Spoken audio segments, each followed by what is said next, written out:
Arguing a position tells the people around you, this is where I stand. It's valuable in a collegiate situation because at the end of the day, every single paper is an argument. You display to your reader, this is my position, and here are the reasons why you should believe or accept this position. The first feature of arguing a position is actually articulating an explicit position. You need to take a stand. If you don't take a stand when you're arguing a position, you only have words on a piece of paper. In an argument paper, your explicit position takes the form of a thesis. Your thesis needs to be clear.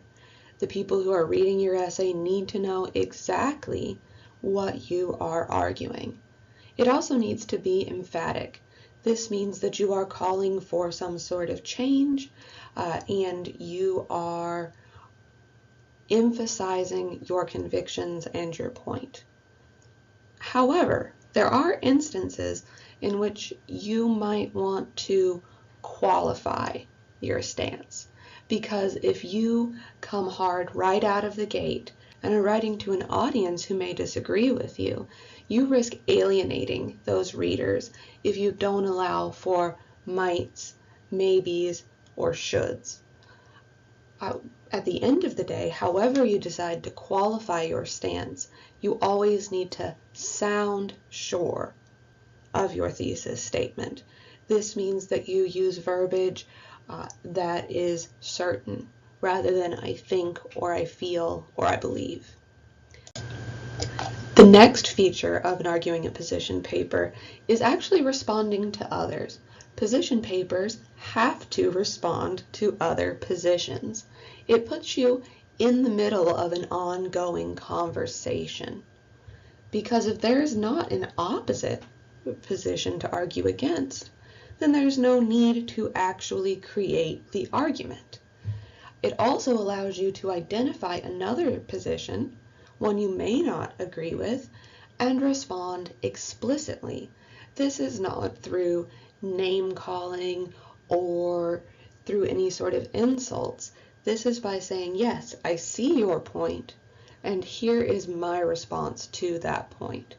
This is something that is absolutely necessary in academic publishing. In English publishing, it's something called a literature review.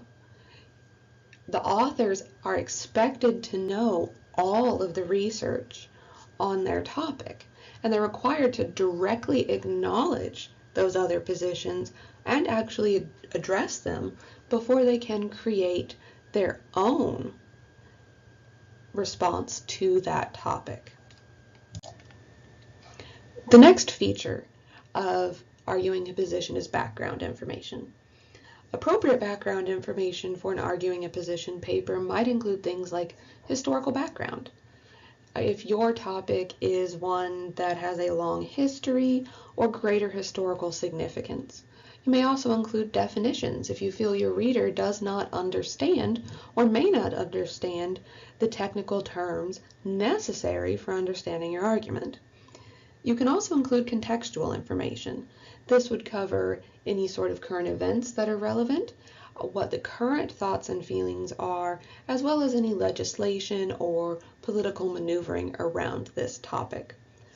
All of this, what actually is appropriate background information, depends on the scope of your topic, how much you need to cover in your paper, and how long your paper will be.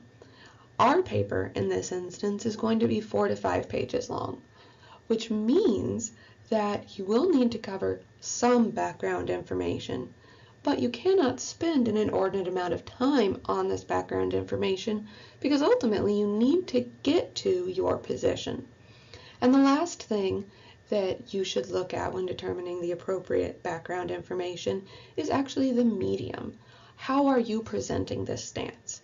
Are you presenting it as a YouTube video or on your personal blog? Is this a letter to the editor, or is this an academic paper? All of those things will help you determine what you should actually include as background. The next thing you need to discuss in your paper is why the topic matters. You should demonstrate the topic that you've chosen as real and significant. This is a problem that exists. This is a problem that will continue to exist. And it's a problem that is important not only to you, but also to the people around you and the people reading your essay. You should not just assume that your audience gets it. You should make clear why they need to care about your argument. Ultimately, what you're trying to do is share your conviction and work to make it evident in your essay. The most important thing that you should include in arguing a position are good reasons and evidence. Evidence may include things like facts, first-hand material, data from experiments, historical data, examples, expert testimony, precedents, statistics, personal experience. At the end of the day, all of your evidence needs to come from reliable sources and should be presented without distortion. It should represent reality, and you should seek to present it without bias. If you present evidence in the way that it is supposed to be presented and it still supports your argument, your stance, then your reader is going to believe you because you have proven yourself to be a knowledgeable person of logic and goodwill. You also need to pay attention to more than one point of view. You should consider multiple viewpoints, concurring and opposing. This allows you to deepen your own argument. In your argument, you should understand and evaluate these other viewpoints. So it's not enough just to say, yes, I see what you're saying, but rather say, I see what you're saying, and here is my deeper evaluation of your points. Doing this shows respect not only for your topic's complexity, but also for your audience. It also helps to demonstrate to your audience, and your professor in this case, that you have enough knowledge on the topic. The next element of arguing a position can often be difficult. It is to use an authoritative tone. This means that you present your argument from a position of authority. You don't want to come across as omnipotent, but rather knowledgeable. You know what you're talking about. You are confident in your position, in your reasoning, and in your evidence. And this means that you are a reasonable and rational human being. You are presenting good sense and logic and ration to your audience rather than demanding that they understand where you're coming from and they agree with you. The final element of arguing a position is an appeal to readers' values. This doesn't necessarily mean you have to agree with your readers' values, but you have to try to determine what they are interested in and address your argument to those interests.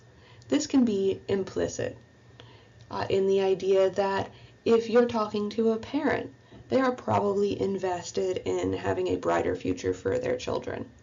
Or it can be explicit if you are talking to that same parent and making an argument about child credit on your taxes. This is generally fairly easy when you're writing for a print medium or in a classroom. It can be much more difficult if you are writing for an online platform, because your readers could be anyone, and so identifying their values will be more difficult.